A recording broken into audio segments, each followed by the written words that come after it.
as you know, the fake independents are trying to hack the Australian electoral system.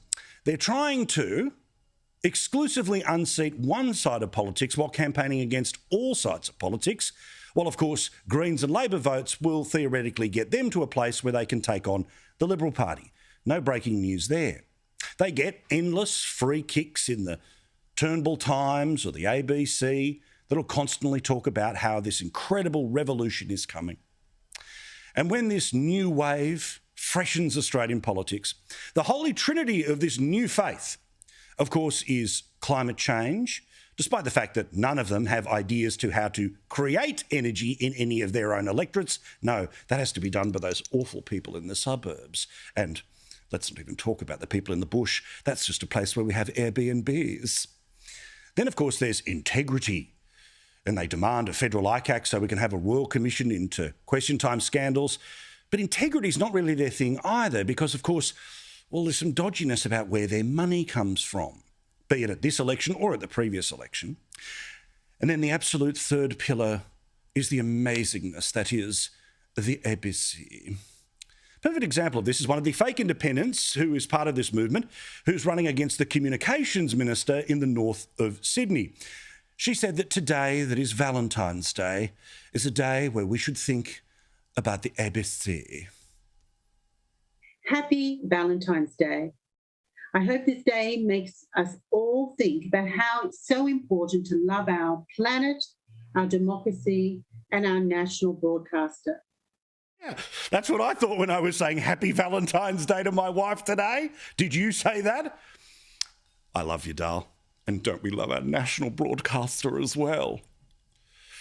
Now, one of the ways that this group is pulling together their followers in their church for their revolution that's coming oh so soon to get rid of those evil white men, only from the Liberal Party. There are none in the Labor Party, apparently. What they do is they have these Zoom phone calls, and it helps because so many of these people, of course, are Karens who don't want to leave the house because of COVID, unless, of course, it's to unseat that evil government. So we can change the planet, but not in our backyard. We can have integrity, but don't worry where the donations come from. But we must save our ABC. Now, this is going to get in your head because it's been in my head since I first saw this video.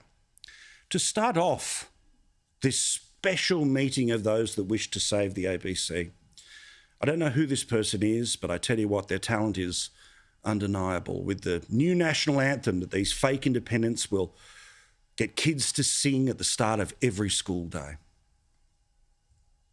Where would we be without our ABC? That's why we stand here so proud.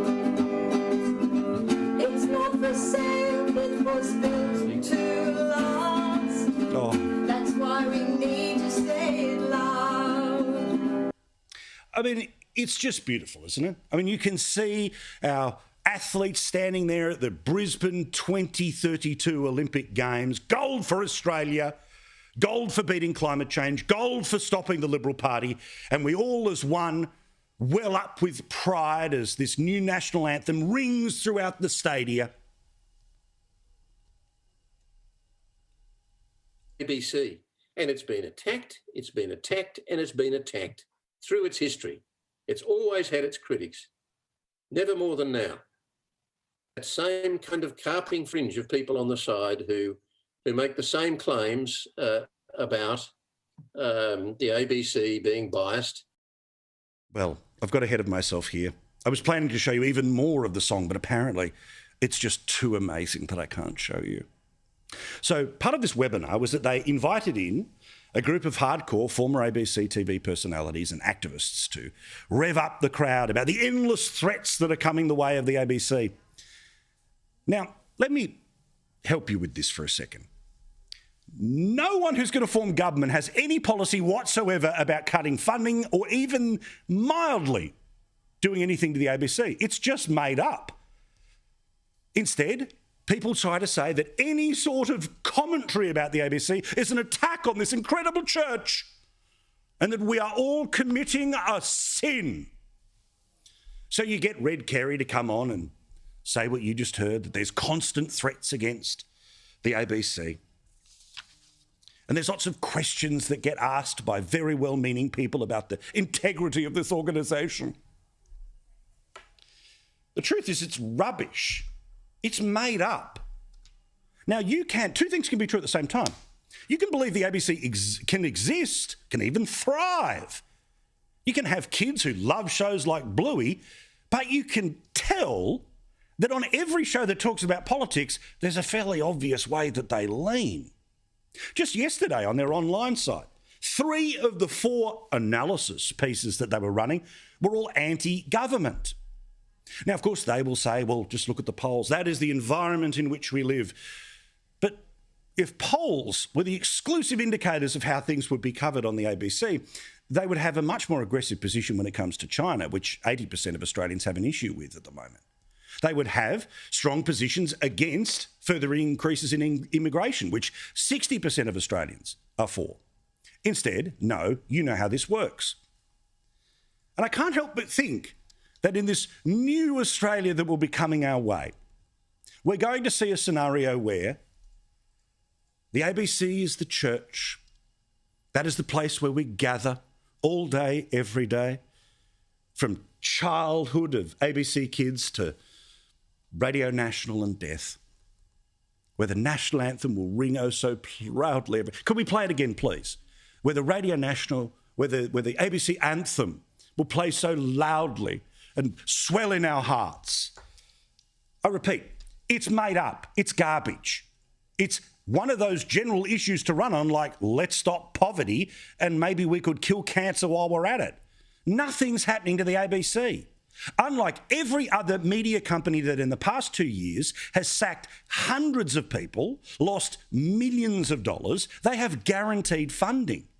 Guaranteed funding that the Labor Party says they'll boost through the hilt, or the current government has already given them more money at a time when the rest of the industry suffers. But who cares, right? Those of us who criticise the ABC don't believe the ABC should disappear. We just think it should be actually reflective of the public that pay for it. But that's such an old school way of thinking. And when the truth trials are held and people like myself and everyone else on this channel are sent to re-education camps run by Fran Kelly and Red Kerry, where this song will be played over and over again, we will finally understand the importance of our ABC. Where would we be without our ABC? That's why we stand here so proud. It's not for sale. Okay, enough. Anyway, for that sin, I will now be on Media Watch for the rest of the year. I kind of resent that I pay their wages and create their content, but alas, it is the way it is.